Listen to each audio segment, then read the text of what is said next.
요한복음 1장 1절에서 14절 말씀 저와 한 절씩 교독하도록 하겠습니다. 태초에 말씀이 계시니라. 이 말씀이 하나님과 함께 계셨으니 이 말씀은 곧 하나님이시니라. 그가 태초에 하나님과 함께 계셨고 만물이 그로 말미암아 지은 바 되었으니 지은 것이 하나도 그가 없이는 된 것이 없느니라. 그 안에 생명이 있었으니 이 생명은 사람들의 빛이라. 빛이 어둠의 빛이 되 어둠이 깨닫지 못하더라.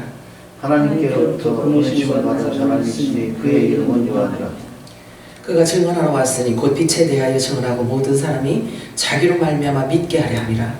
그는 빛이 아니요 이 빛에 대하여 증언하러 온 자라.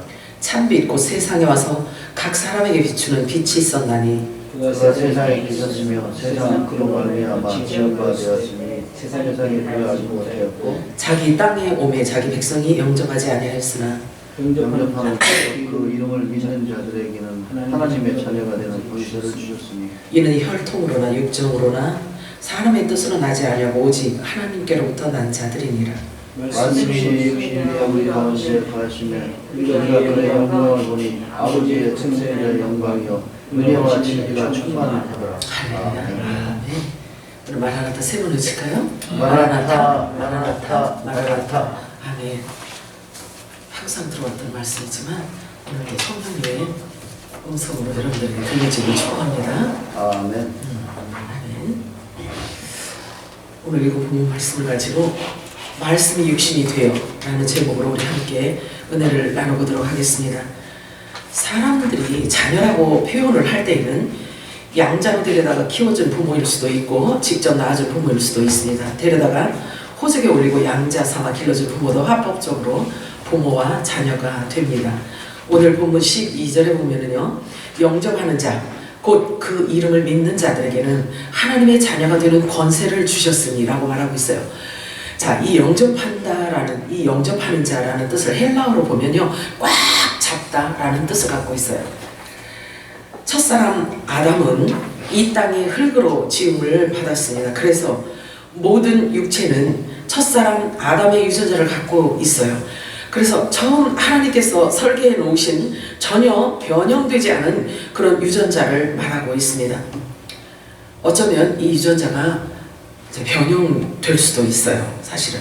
자, 첫사람 아담은 산 영으로서 혼에, 즉 흙에 속한 자로서 땅의 것을 취하려다가 그만 하나님과 단절되어 버리고 말았습니다. 뱀의 양식을 먹었기 때문에 그래요. 그래 뱀의 입에서 나오는 말을 받아 먹는 바람에 그만 흙에 속한 모든 육체의 아비로 죄의 육체를 입은 자들 그만 전부 다 죽음으로 몰아넣고 만 것입니다. 죄의 삭은 사망이기 때문에 그렇습니다. 그래서 합법적으로 육은 죽는 것이 이미 정해져 있다는 사실이죠. 자, 그래서 히브리서 9장에 보면은요, 한 번 죽는 것은 사람에게 정해진 것이요 그 후에는 심판이 있으리니 라고 말씀하고 있어요. 이렇게 육체를 입고 태어나는 것 자체가 실은 사망의 심판을 갖고 태어나는 것입니다. 그런데 예수님께서 오셔서 십자가에서 이 사망을 삼켜버리신 거예요. 그리고 새 언약의 피를 이 땅에 뿌리고 가셨어요. 뿐만 아니라 예수님께서 십자가에서 죽으신 것은 생명수의 강을 터뜨려 놓고 가신 거예요. 그리고 예수님의 피는 새 언약의 피예요. 새 언약의 피. 이미 영원전에 하나님 나라에서 계획해 놓으셨던 것입니다. 그래서 이미 하나님 나라에서 이루어 놓으시고 성령의 약속을 받은 자들의 그 생명의 씨가 이 땅에 예수님의 피로 말미암아 뿌려진 거예요. 잘 이해하시면서 들으시기 바라요. 예수님이 십자가에서 흘리신 이 피는 영원전에 하나님 앞에 있던 그 씨가 예수님의 보혈로 인해서 예수님의 피로 인해서 이 땅에 뿌려진 거예요. 흙에 속한 자, 자, 흙에 속한 자, 땅에 속한 자는 반드시 사망을 갖고 태어나기 때문에 반드시 땅에 속하지 않고 흙에 속하지 않은 이 땅에 소속되어져 있지 않은 죄가 전혀 없는 사람이 건져내줘야지만 되는 거예요. 왜냐하면 죄인을 대신해 줄 수가 없기 때문에 그렇습니다. 자기 자신이 사형 언도를 받고 이미 태어났는데 남을 위해서 내가 대신 죽어준다라는 말은 말이 되질 않잖아요. 오늘 우리가 읽은 본문에 나오는 인물 중에 세례 요한은 구약의 마지막 선지자예요. 성경은 그를 일컬어서 뭐라고 표현하고 있냐면 하나님께로부터 보냄을 받은 자, 보냄을 받은 사람이라고 표현을 하고 있습니다. 구약 마지막 성경을 기록한 말라기 선지자는요, 예언을 했는데 뭐라고 표현을 했냐면, 뭐라고 예언을 했냐면 엘리야가 다시 와서 메시아 오시는 그 길을 준비할 것이다라고, 엘리야가 올 것이라고 말을 해줬어요. 그런데 세례 요한을 일컫는다고 성경은 우리들에게 이렇게 기록해주고 우리들에게 가르쳐주고 있어요. 예수님도 그 말씀에, 말라기 선지자가 한 그 예언의 말씀을요, 예수님도 우리들에게 확증시켜주고 있어요. 그러면 이름은 세례 요한이지만 본래 엘리야예요, 엘리야. 자, 이거는 우리가 많은 생각을 하도록 하시는 말씀인 거예요. 자, 우리가 영적인 사람들이기 때문에 하나님의 말씀을 읽으면요, 영적으로 그것을 받아서 영적으로 모든 진리, 그 성경에 있는 모든 말씀 안으로 들어가서 두루두루 성령님과 함께 움직일 수 있고 살필 수 있고 걸을 수 있고 그런 능력을 성령께서 우리들에게 주시는 거예요.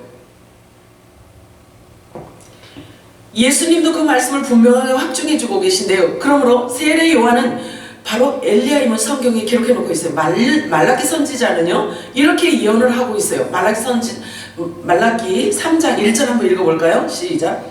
만군의 여호와가 이르노라, 보라 내가 내 사자를 보내리니 그가 내 앞에서 길을 준비할 것이요 구하는 바 주가 갑자기 그의 성전에 임하시리니 곧 너희가 사모하는 바 언약의 사자가 임하실 것이라. 하나님의 말씀을, 성경을 읽을 때는요, 이제 여러분들에게 부활의 영 성령이 임하시잖아요. 그러면 성령이 임하시면 하나님의 말씀을 읽을 때 전혀 다른 관점으로 깊이 들어갈 수 있게 해주세요. 그게 지금 이 마지막 때 우리들에게 약속한 거거든요. 그렇기 때문에 여러분들이 예배 드리기 전에 꼭 기도하셔야 돼요. 진리의 성령께서 오셔서 여러분들의 영안을 열어달라고, 마음의 눈을 열어달라고, 계시의 정신을 달라고 기도하셔야 돼요.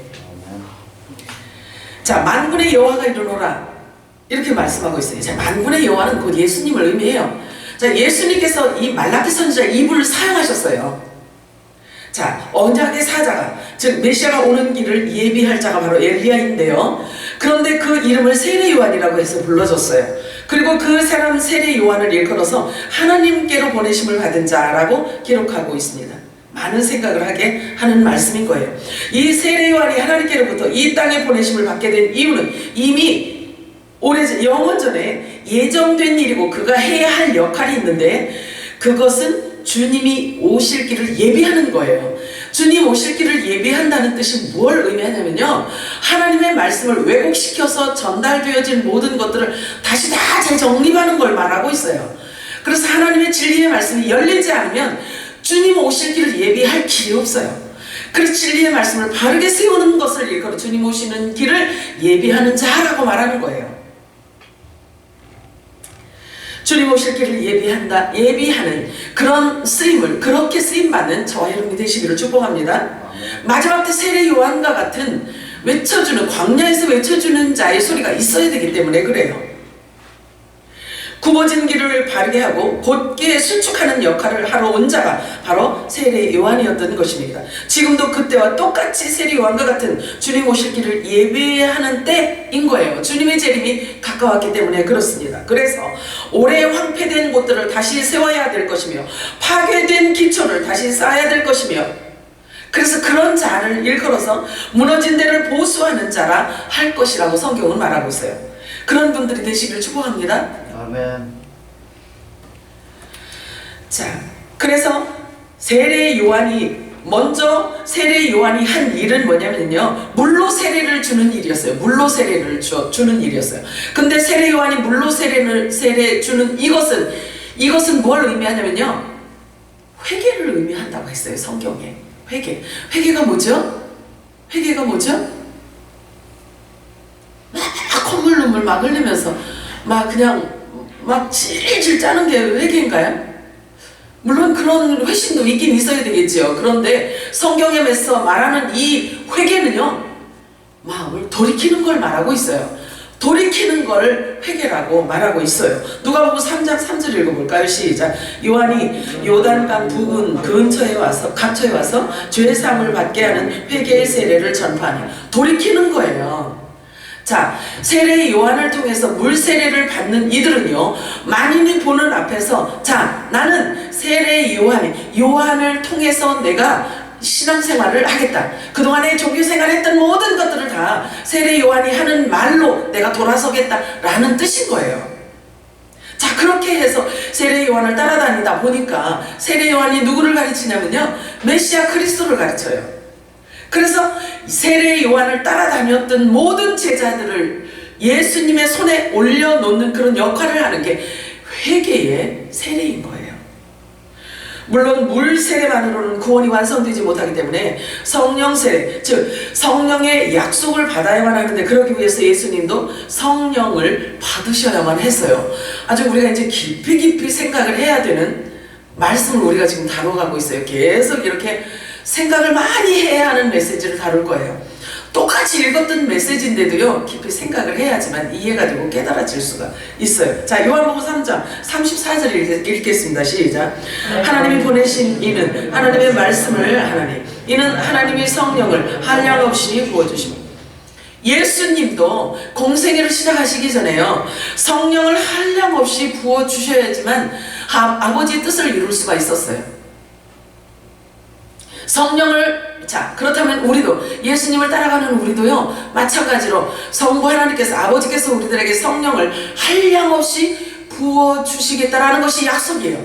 그래서 지금 이 마지막 때 주님의 재림을 외쳐야 되는 자들에게 예수님과 같이 하나님께서 성령을 한량없이 부어주시는 때가 지금인 거예요.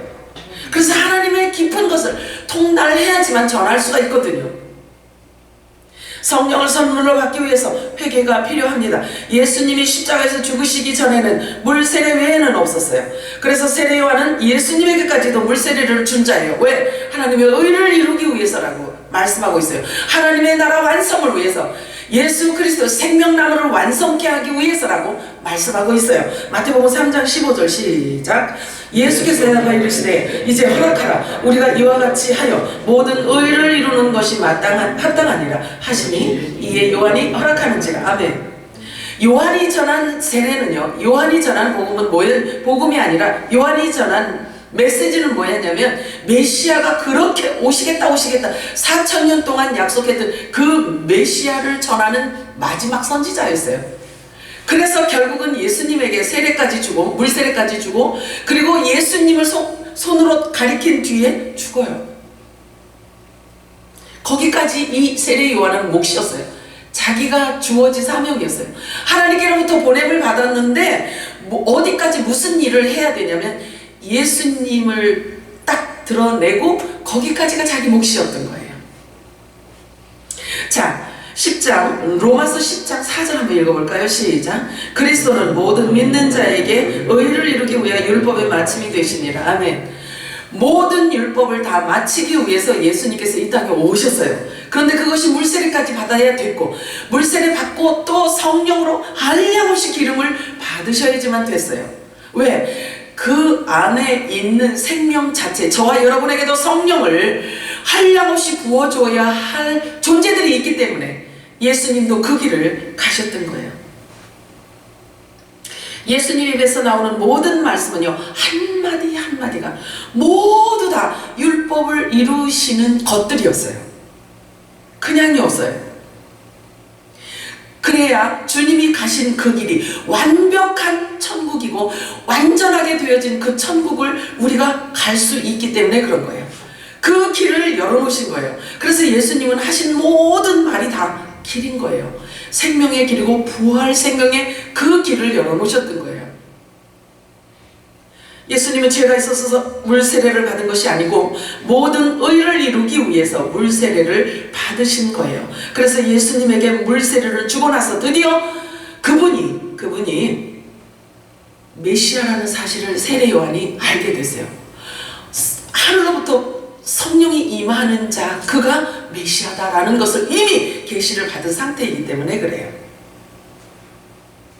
그래서 그때부터 예수님에게 물세례를 주고 나서부터 자 이제 예수가 메시아라는 것을 전하기 시작했어요. 그런데 전하자마자 바로 감옥에 갇혀요. 그리고 감옥에서 죽어요. 마음이 좀 상하겠죠. 얘 메시아가 진짜 맞나? 메시아라면 나를 살려주겠을 텐데 자기를 전하다가 내가 이렇게 됐는데, 내가 목이 동강 잘려져 나갈 날이 지금 오고 있는데 나를 왜 못 꺼내주지? 진짜 메시아가 맞나? 하고요 제자들을 보내잖아요. 당신이 진짜 메시아 맞소? 가서 물어보잖아요. 성령이 임하지 않으면 그렇게 되는 거예요. 그 출중한 선지자 세례 요한조차도 예수님이 메시아라는 것이 의심이 가는 거예요. 왜? 자기를 살려줄 줄 알았는데 안 살려주거든. 우리도 그렇게 되는 순간들도 있을 수 있어요.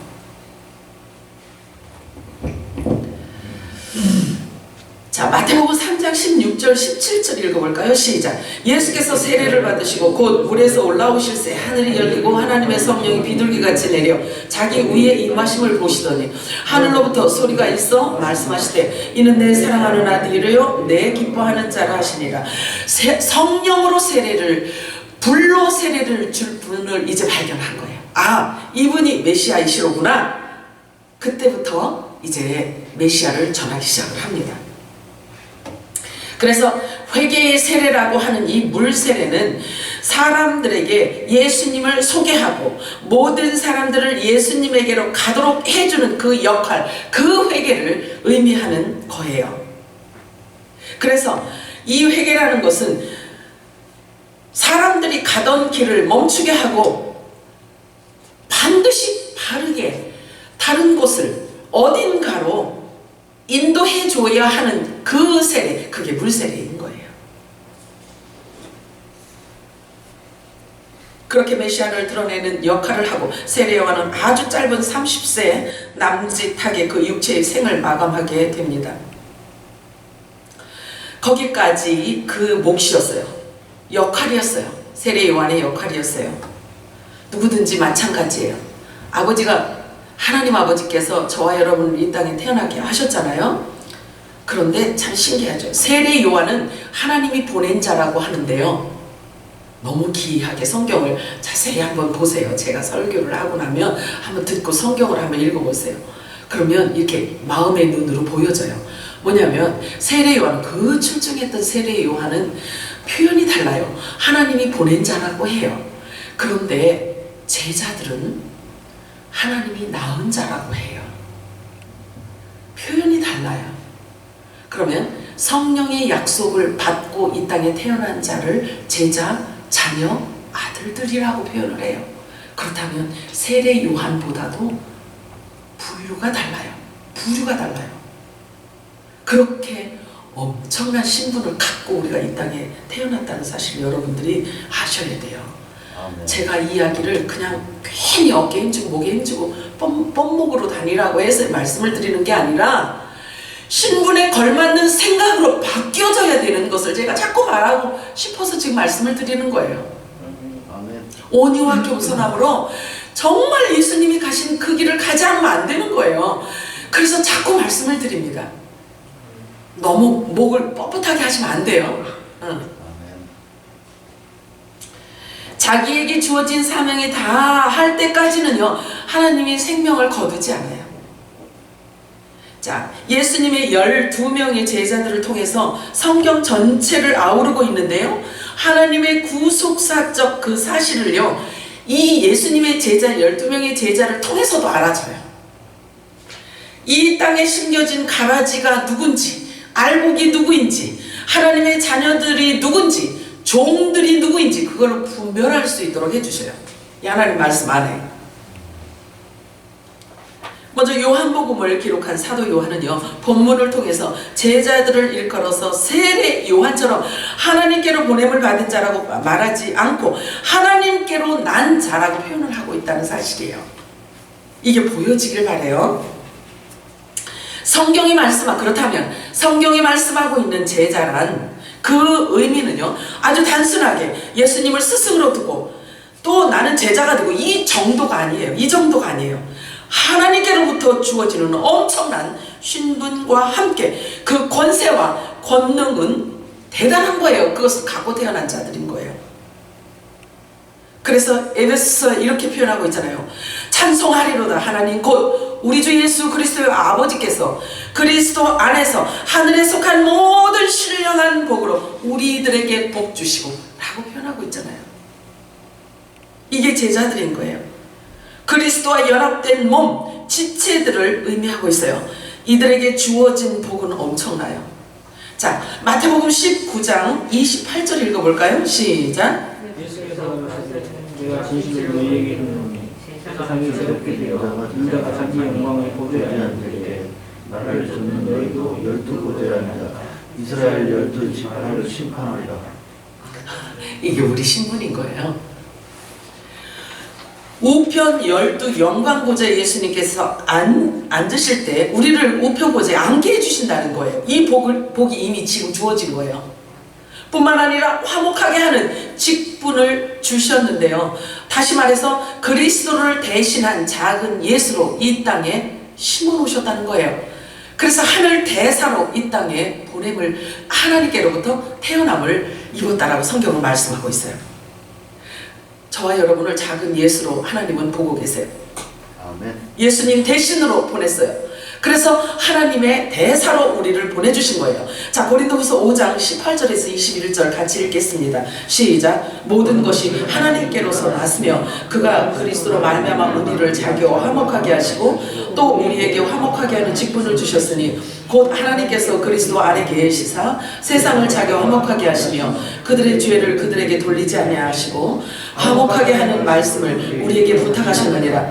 그러므로 우리가 그리스도를 대신하여 사신이 되어 하나님이 우리를 통하여 너희를 권면하시는 것 같이 그리스도를 대신하여 간청하노니 너희는 하나님과 화목하라. 하나님이 죄를 알지도 못하신 이를 우리를 대신하여 죄로 삼으신 것은 우리로 하여금 그 안에서 하나님의 의가 되게 하려 하심이니라.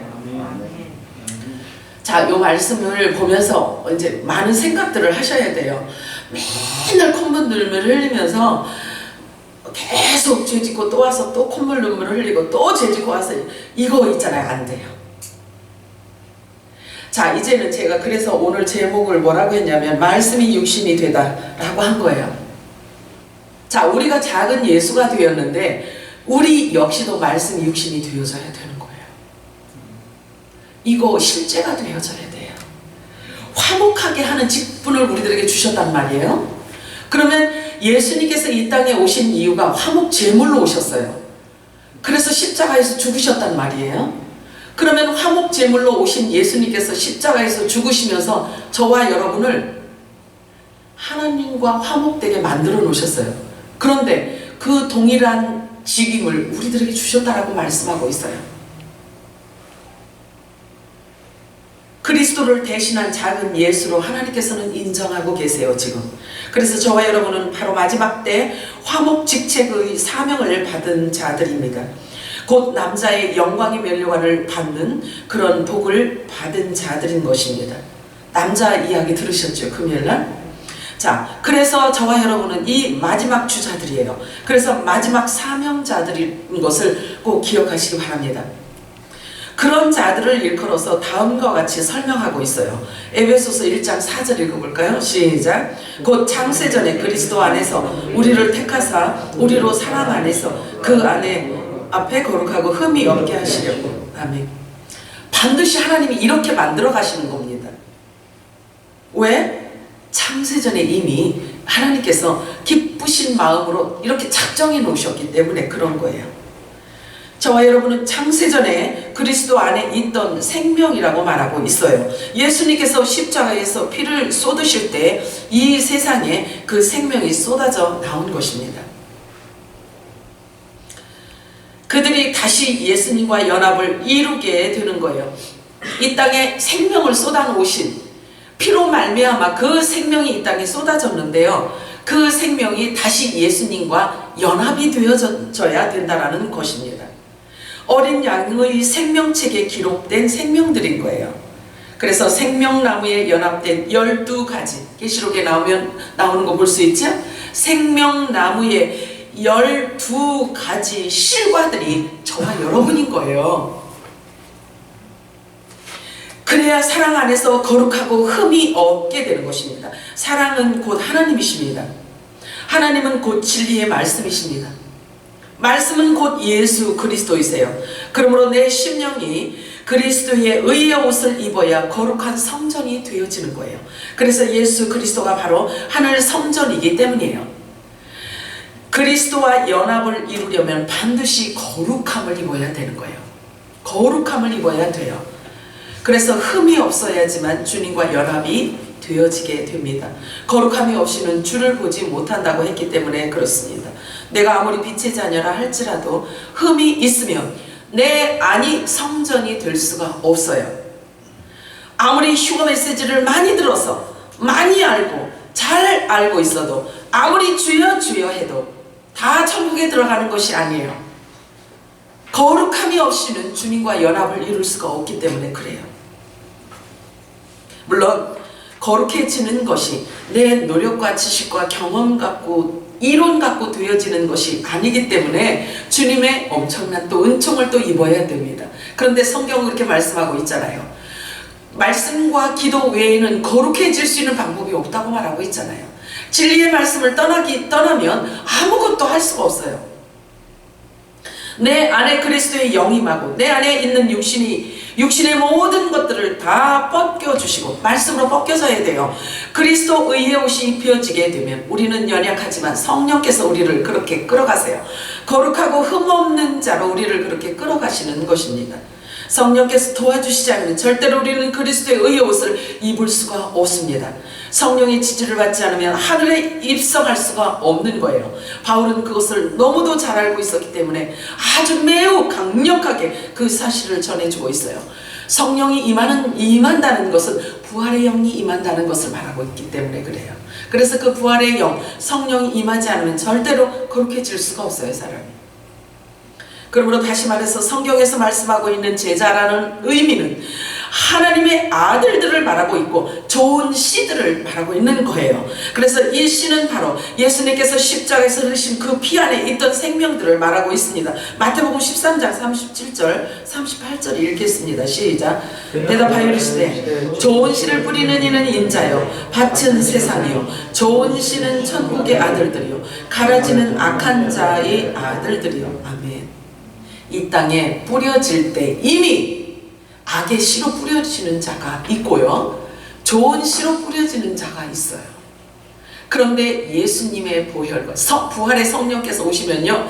전부 다 찾아낼 수가 있어요. 전부 다 찾아낼 수가 있어요.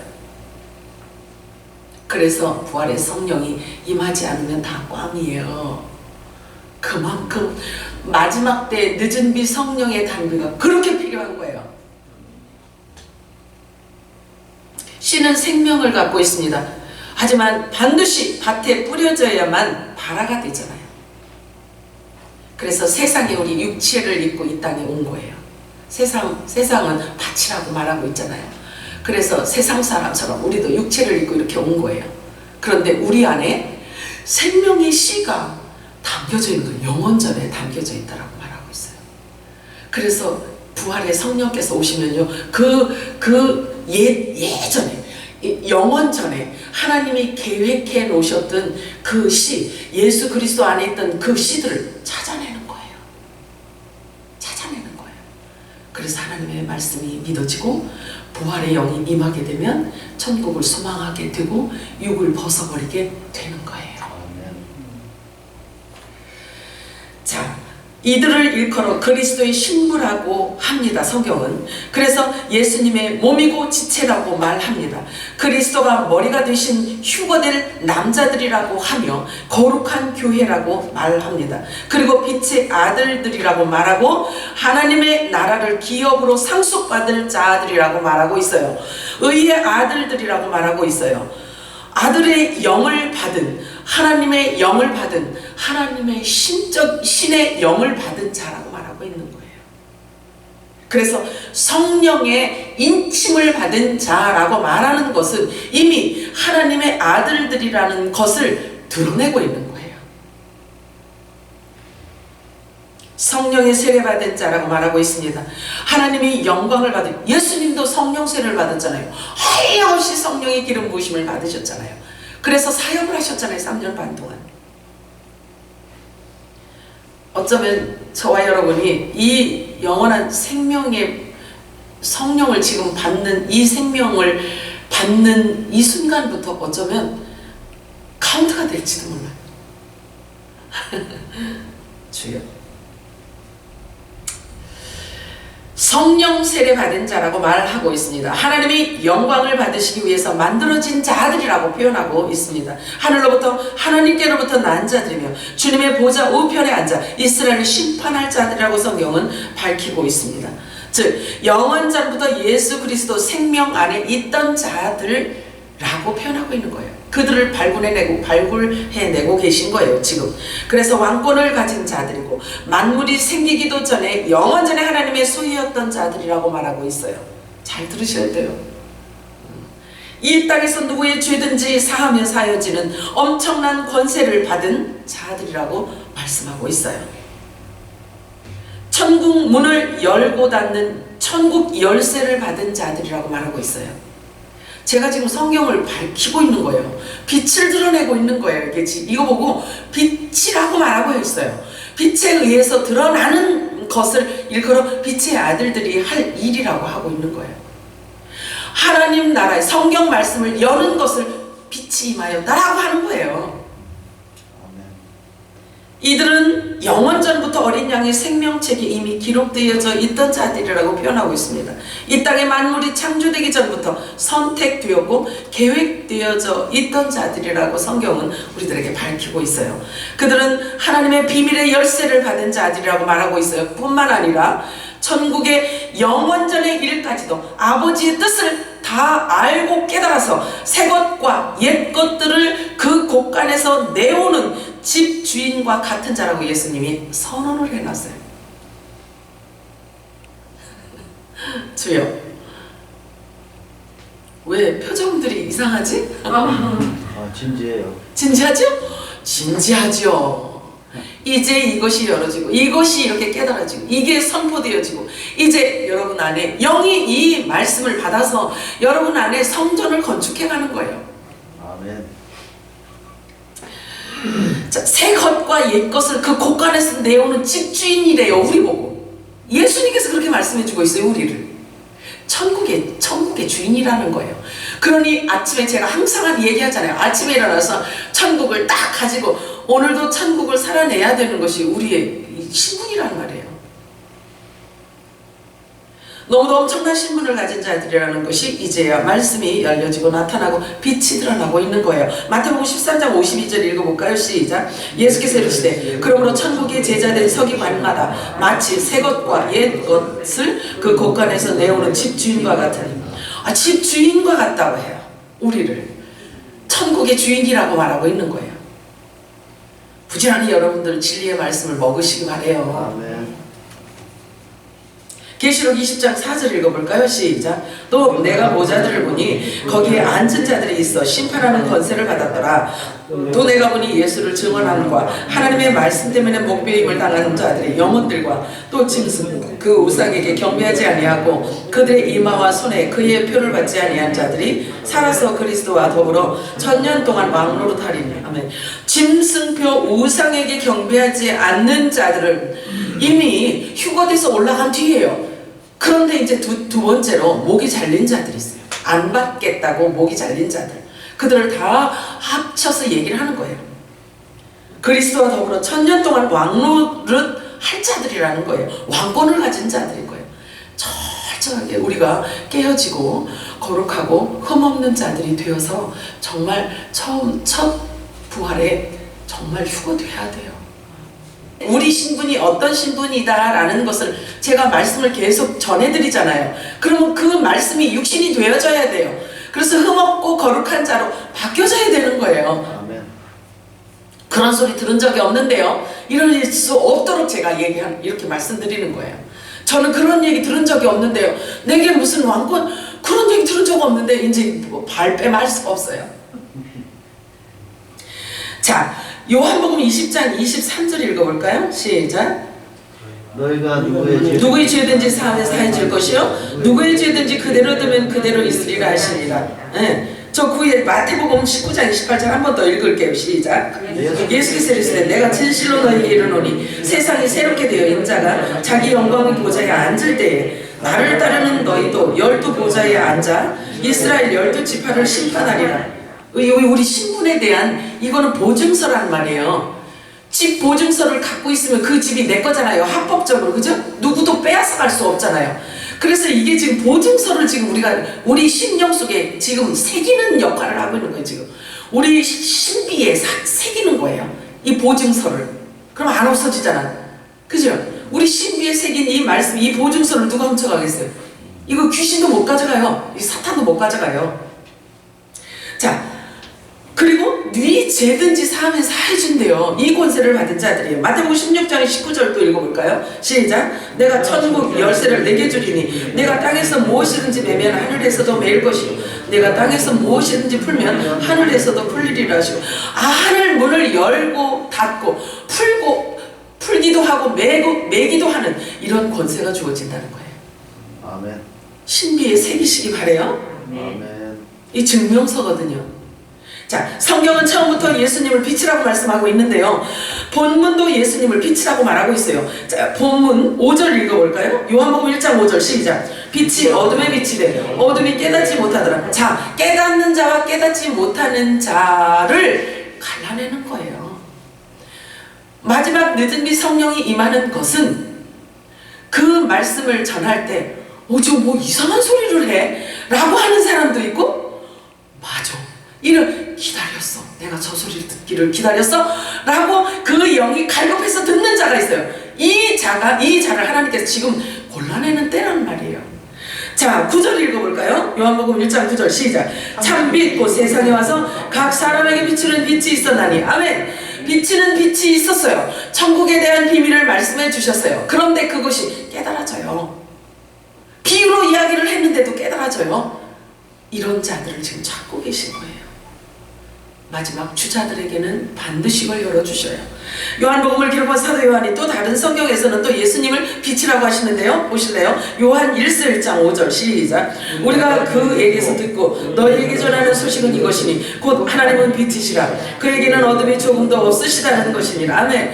빛이신 그분이 이 땅에 오셨어요. 근데 무엇을 일컬어 빛이라고 하냐면 어두움에 있는 자들에게 어떤 소린가 어떤 소식인가를 전해주는 것을 빛이라고 하는 거예요. 하나님 나라 자체이신 예수님께서 오셔서 하나님 나라가 어떠한 곳인지, 천국이 어떤 곳인지 모르는 어둠에 앉아있는 자들에게 소리를 막 전하시는 거예요. 이게 빛인 거예요. 몰랐던 것을 드러내는 것을 빛이라고 하는 거예요.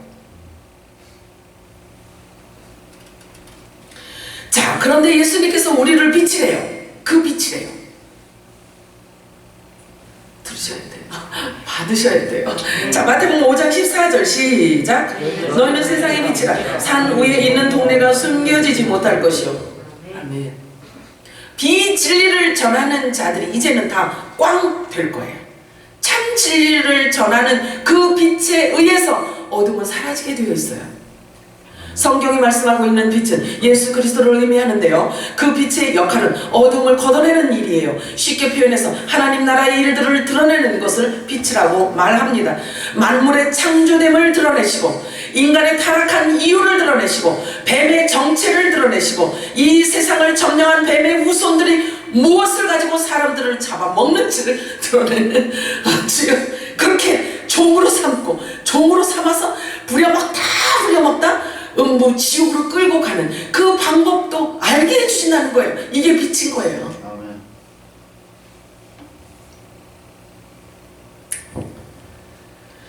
자, 그렇게 부려먹다가 지옥으로 끌고 가는 무엇으로 그렇게 하는지에 대한 상세한 이야기들을 낱낱이 드러내주는 것을 일컬어 빛이라고 표현하고 있습니다. 반면에 세상은 어둠이라고 하잖아요. 하늘은 빛이라고 말하잖아요. 그래서 하나님의 아들들, 빛의 아들들, 의의 아들들이라고 우리를 그렇게 명명해주고 있는 것입니다. 아멘. 그 빛의 나라 하나님 나라에서 그 빛 자체가 되시는 예수 그리스도께서 오셔서 저와 여러분에게 그 빛의 나라의 길을 열어놓으신 거예요. 정확하게 그 길을 열어놓으신 거예요. 그래서 주님을 따라가야 되는 거예요. 철저하게 주님 가신 그 길을 가야만 우리의 본향으로 갈 수가 있어요. 사람이 고안해낸 학식이라든지 지식이라든지 만들어낸 말이라든지 이런 것 가지고 갈 수 있지만 가지 못해요. 그런 것이 진리인 줄 알고 그런 것이 복음인 줄 알고 붙들고 있다가는 큰일 납니다. 말씀 외에는 안 돼요. 그 빛의 나라를 열어놓으신 예수 그리스도 그분만을 따라가야 되는 것입니다. 그리고 그 길을 따라 성령 하나님이 오셨는데요, 저와 여러분 안에 임하셔서 하나님 나라의 모든 것, 하나님의 깊은 것, 영원전의 비밀들을 저와 여러분에게 드러내 주시겠다는 것이 성경이 예언되어져 있어요. 우리들에게 약속하고 있는 거예요. 빛이 어둠의 빛이 돼 어둠이 깨닫지 못하더라. 즉 빛은 곧 하나님 나라 자체를 의미하는데요, 어두움은요 그걸 깨닫지 못한다는 거예요. 그러므로 빛은 곧 천국 복음, 즉 영원한 복음을 의미하고 있습니다. 회개하라 천국이 가까웠다, 세례 요한이 전했잖아요. 근데 예수님도 오셔서 회개하라 천국이 가까웠다 이렇게 말씀하고 있어요. 내가 천국이다 하고 똑같은 거예요. 마음 눈이 밝아지고 마음에 계시의 영이 임하잖아요. 그러면 성경이 알아지는 거예요. 깨달아지는 거예요. 천국에 대한 모든 비밀은 예수님께서 남기신 모든 비유 속에도 다 담겨져 있다는 사실을 아시기 바랍니다. 그래서 비유를 열심히 풀어가야 돼요. 근데요, 진리의 성령께서, 부활의 성령께서 오시잖아요. 이렇게 하나님 말씀을 듣고 자꾸 듣잖아요. 그러면 예수님의 비유가 뭘 얘기하는지를 알아요. 구속사적 성경 율법을 이루셨다는 것을 그 안에서 다 알게 되어져요. 빛이 임하면 그렇게 돼요. 진리의 성령이 오시면 그렇게 됩니다. 세례 요한이 예수님을 소개하면서 가장 먼저 회개하라 천국이 가까웠다라고 말씀했던 것처럼 저와 여러분이 회개하고 돌이켜서 진리의 말씀으로 예수님에게로 돌아서요. 말씀으로만 돌아서기만 하면 성령께서 우리를 진리 가운데로 끌어가시게 되어 있어요. 주님이 약속하셨거든요. 진리의 성령이 너희들에게 오면 너희를 모든 진리 가운데로 인도할 것이다 라고 말했거든요. 그때는 선생이 필요치 않다고 말씀하고 계세요. 성령께서 계속 기름 부어주셔서 성령께서 오시면 선생이 필요 없다라고 말하고 있어요. 다 같은 한 영제라고. 예수 그리스도의 지체, 몸이요 신부로 이름이 바뀌어지는 거예요. 그래서 선생으로 많이 선생으로 하지 말라고 성경이 그렇게 말씀하고 있잖아요. 내가 선생님네 이렇게 하고 있다가 가짜를 전하면요, 그 전한 모든 그 말이 그를 심판한다고 했단 말이에요. 그것을 깨닫는 예수님의 비유, 예수님께서 하신 하나님 나라의 모든 것들을 깨닫는 자들이 곧 빛의 자녀들이라고 성경은 우리에게 표현해주고 있습니다. 내가 어떤 큰 일, 예를 들어서 제가 어떤 큰 계획을 갖고 있어요. 그래서 제가 설계도를 그렸어요. 근데 그 설계도가 너무나 복잡해요. 너무너무 복잡한 것 같아요. 근데 그 설계도를 그린 나는 그 설계도 안에 나의 프로젝트가 들어있으니까 그 설계도를 갖고 막 머리 좋은 사람들이 머리 짜서 그 설계도를 읽는 게 더 쉽겠어요? 내가 얘기해주는 게 쉽겠어요?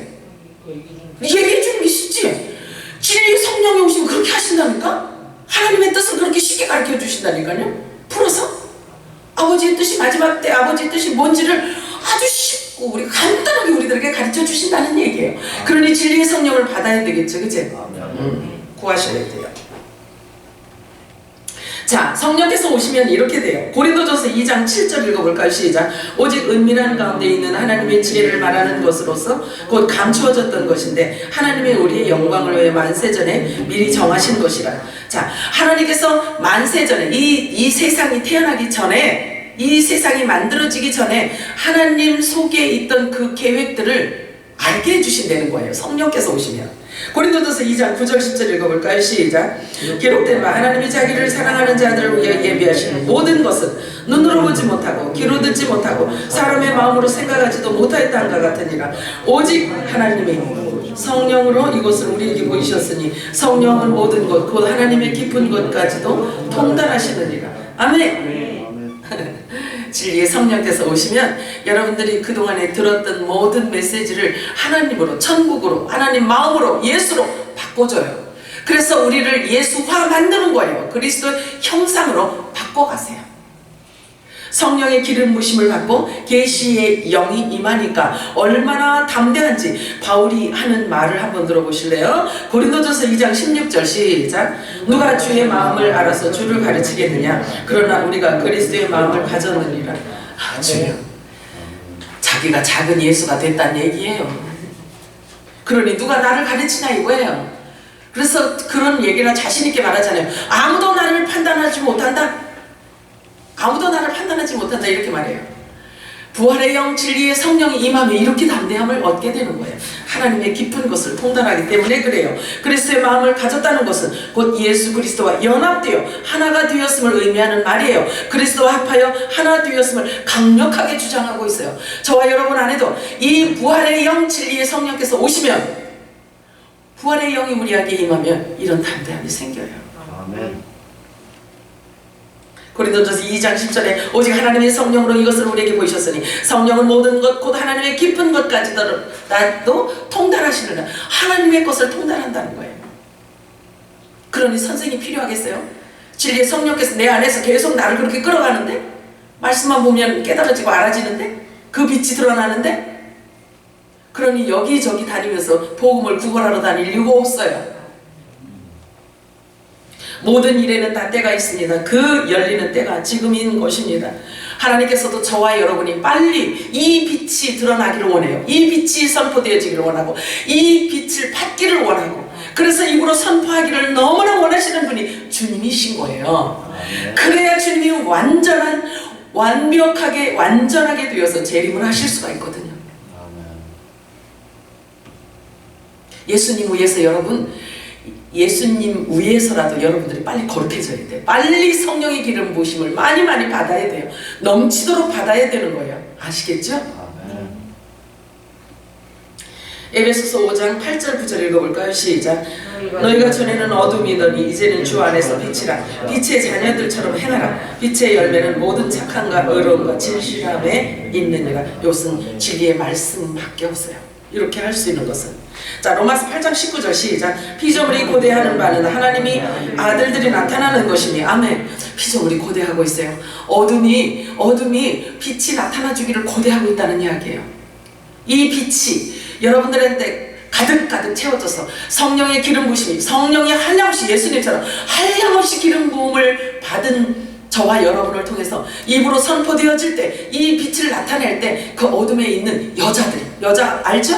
여자들이, 남자들이 나타나기를 그렇게 기도하고 있는 거예요. 기대하고 있는 거예요. 오늘 처음 듣는 분들은 뭔 여자 남자 얘기 나중에 또 얘기할게요. 자, 그래요. 그래서 남자가 나타나기를 그렇게 기다리고 있는 거예요. 여자들이 지금 율법 아래에서 진리를 모르는 자들이 그 진리의 빛을 비춰주기를 그렇게 학수고대하고 있는 거예요. 그런데 먼저는 남자들에게 진리의 성령이 임하고 부활의 영이 임하기 때문에 여자들이 남자들을 기다리고 있는 겁니다. 뭔 소리지? 우리 집사님 뭔 소리지? 하고 지금 생각하지. 예배당을 교회로 저기 여자로 알았는데. 주여. 더 깊이 들어가면 그게 아니에요. 자, 갈라디아서 3장 14절 읽겠습니다. 시작. 이는 그리스도 예수 안에서 아브라함의 복이 이방인에게 미치게 하고 또 우리로 하여금 믿음으로 말미암아 성령의 약속을 받게 하려 합니다. 아멘. 이 성령의 약속을 받은 자들을 성령께서 찾아다니면서 임하셔요. 아멘인가요? 아멘. 찾아다니시면서 임하십니다. 그래서 메시지를 듣게 하시고 그 메시지를 통해서 심령에 계시의 정신을 주셔서 신비에 기록하시는 거예요. 그래서 한 번 오신 성령께서는요 계속 견고해지지 들락날락 안 하세요. 그래서 하나님 말씀을 열심히 여러분들이 기름 부음을 받으셔야 돼요. 아멘. 성령의 약속을 다른 표현으로 말하자면 하나님의 자녀가 되었다는 것을 확인 도장을 찍어주는 것과 같은 이치예요. 누구도 번복할 수 없는 하나님의 도장인 것입니다.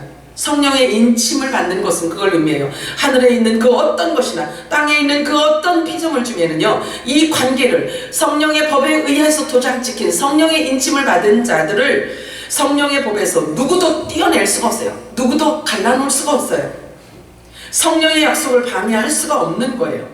이 세상에는 성령의 인침을 받고 도장을 받은 자들을 방해할 자가 없어요. 이 세상 피조물 중에는 없는 거예요. 왜? 창조주 하나님께서 그렇게 하셨기 때문에. 그래서 영접하는 자, 그 이름을 믿는 자들에게는 하나님의 자녀가 되는 권세를 주셨으니 이는 혈통으로나 육정으로나 사람의 뜻으로 나지 않냐고 오직 하나님께로부터 난 자들이니라. 아멘. 하나님께로부터 나서 하나님의 자녀들을 누가 건드려요? 못 건드려요. 하나님께로 난 자라면 분명히 하나님의 아들들입니다. 무엇으로 알 수 있는가요? 성령이 그것을 증명해 주기 때문에 그래요. 성령이 바로 부활의 영이고 보증서 자체이기 때문에 그렇습니다. 에베소서 1장 13절 14절 시작. 그 안에서 너희도 진리의 말씀 곧 너희의 구원의 복음을 듣고 그 안에서 또한 믿어 약속의 성령으로 인치심을 받았으니 이는 우리의 기업이 보증이 되사 그 얻으신 것을 속량하시고 그의 영광을 찬송하게 하려 하심이라. 아멘. 기업의 보증이 되었어요. 이미 성령께서 오신 것 자체가. 이것이 바로 하나님의 아들들이 되었다는 보증서인 거예요. 반드시 예수님이 주신 말씀으로만 보증을 삼아야만 됩니다. 다른 말을 갖고 보증서인 줄을 잘못 알고 있으면 반드시 다른 길이 나와요. 다른 결과가 나오게 되어 있는 거예요. 성령의 약속은 그 보증서로만 증명이 되어지기 때문에 성령께서 오셔서 하시는 일은 오직 예수가 한 말만 이야기한다고 했어요. 예수가 한 말만 알려주신다고 했어요. 성령께서 다른 말 하지 않는다고, 절대 다른 말 하지 않는다고 했어요. 그래서 예수 입에서 나온 그 말을 가지고 예수로 설명해 준다고 했어요. 깨닫게 해주시는 역할을 하시는 분이 성령 하나님이신 거예요. 그래서 약속된 자들에게 주시는 그 보증된 복이 임하여 하늘의 양식을 나눠주는 자가 된 거예요. 화목의 직책이에요. 이게 화목의 직책. 그래서 이 땅의 모든 성도들을 맡는 자가 되는 거예요. 대단하죠? 자, 에베소서 1장 17절에서 20절 시작.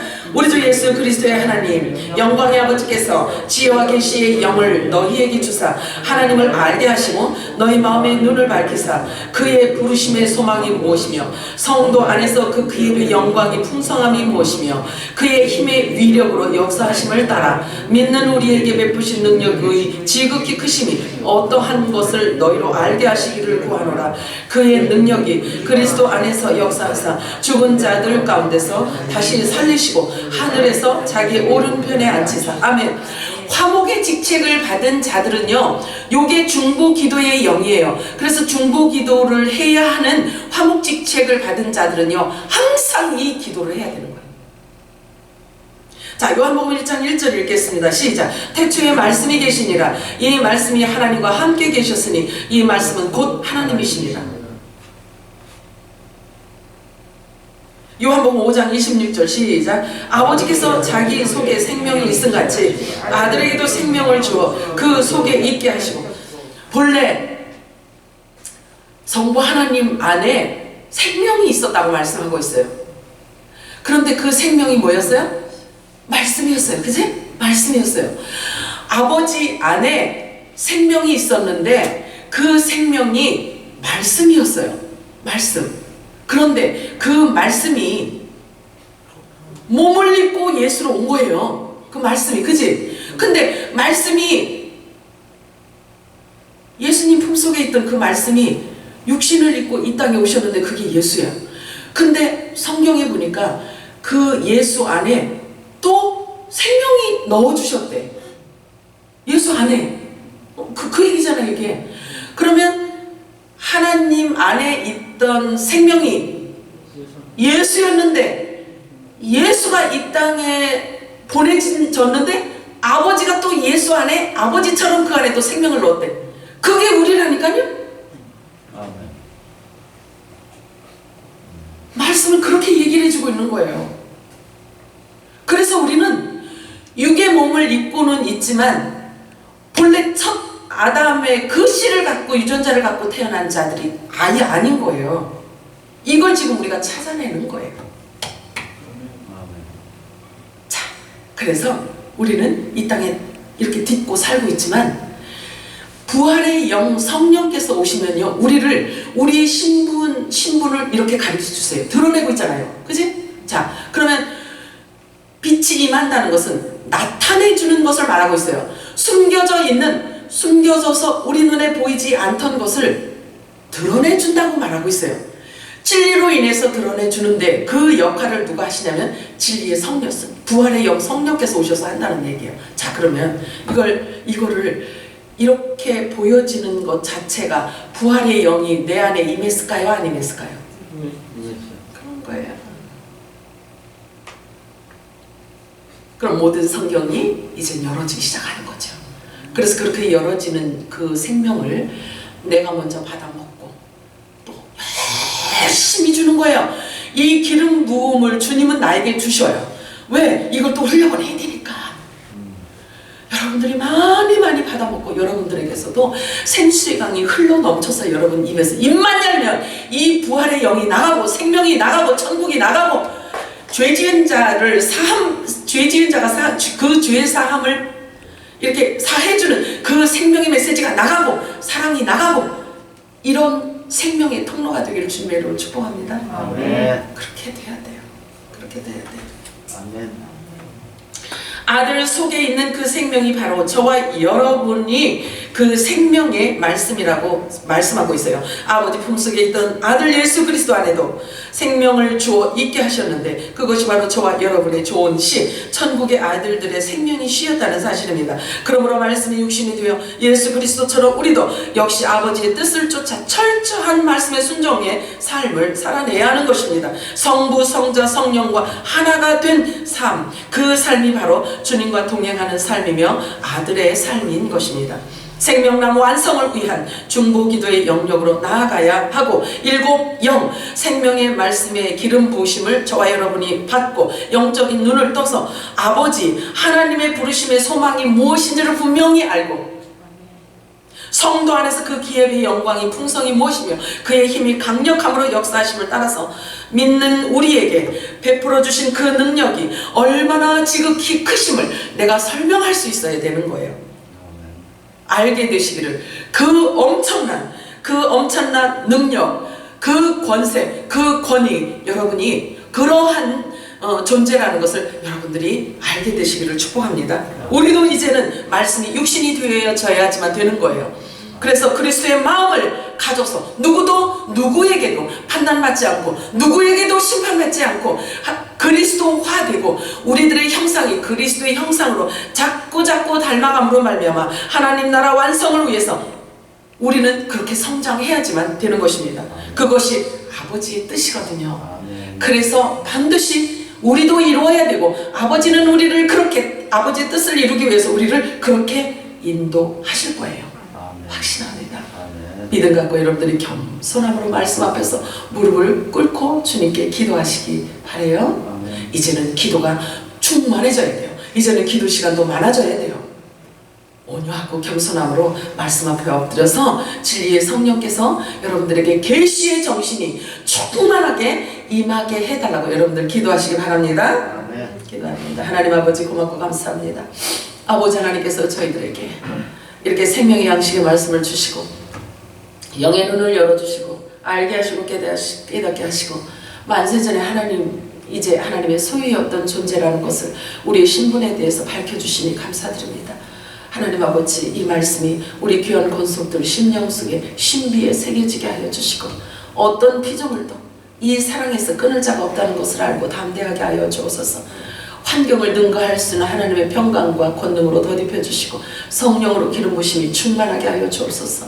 아버지의 뜻을 이루어가는 복된 자들 다 되게 하여 주시옵소서. 그렇게 해주실 우리 주 예수 그리스도 이름으로 기도 올려옵나이다. 아멘. 지금은 우리 주 예수 그리스도의 원하시는 은혜와 하나님 아버지의 극진하신 사랑하심과 성령의 교통 감화의 주 우위로 하심이 이 나라 이 민족 우애와 모든 교회 우애와 우리 샘물교회와 우리 샘물교회 모든 권속들 머리와 가정과 직장과 사업장 위에 지금으로부터 영원토록 함께 있을지어다. 예수님께 감사드립니다.